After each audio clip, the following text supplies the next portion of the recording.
Bharati cements కు సుప్రీంకోర్టులో ఎదురు దెబ్బ తగిలింది. జగన్ అక్రమాస్తుల కేసులో భారతీ సిమెంట్స్ ఎఫ్డీలపై తెలంగాణ హైకోర్టు ఇచ్చిన తీర్పును సుప్రీంకోర్టు తోసిపుచ్చింది. భారతీ సిమెంట్స్ కు చెందిన 150 కోట్ల ఎఫ్డీలను ఈడీ విడుదల చేయాలని హైకోర్టు గతంలో తీర్పు చెప్పింది. ఈ తీర్పును ఈడీ సుప్రీంలో సవాల్ చేసింది. ఈడీ పిటిషన్పై విచారణ జరిపిన సుప్రీంకోర్టు ఈడీకి అనుకూలంగా తీర్పిచ్చింది.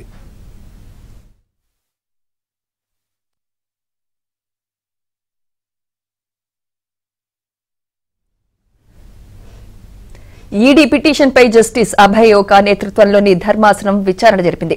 హైకోర్టు తీర్పును పునః పరిశీలించాలని సుప్రీంకోర్టు ఆదేశించింది. బ్యాంక్ గ్యారంటీలను తీసుకున్న తర్వాత కూడా ఎఫ్డీలను జప్తు చేశారని సీనియర్ న్యాయవాది ముకుల్ రోహిత్ కి వాదించారు. జప్తు చేసిన ఎఫ్డీలపైన వచ్చే వడ్డీ అయినా విడుదల చేయాలని భారతీ సిమెంట్స్ మరో పిటిషన్ దాఖలు చేసింది. అయితే భారతీ సిమెంట్స్ చేసిన విజ్ఞప్తిని సుప్రీంకోర్టు తోసిపుచ్చింది.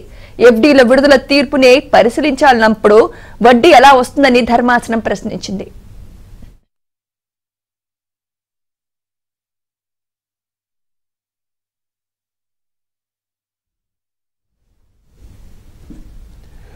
ఏపీ సీఎం జగన్ కు సుప్రీంకోర్టులో షాక్ తగిలింది. R5 జోన్ వ్యవహారంపై దాఖలైన పిటిషన్ల విచారణను ఏప్రిల్కు వాయిదా వేసింది. వెంటనే జోక్యం చేసుకుని విచారణ జరపాలని జస్టిస్ సంజీవ్ ఖన్నా, జస్టిస్ దీపాంకర్ దత్తా ధర్మాసనానికి రాష్ట్ర ప్రభుత్వం తరపు సీనియర్ న్యాయవాది అభిషేక్ సింగ్ విజ్ఞప్తి చేశారు. అటు రాజధానికి సంబంధించిన ప్రధాన పిటిషన్ ఇదేనని, ధర్మాసనం ముందు పెండింగ్లో ఉందని రైతుల తరపు సీనియర్ న్యాయవాది దేవదత్ కామత్ ధర్మాసనానికి విజ్ఞప్తి చేశారు.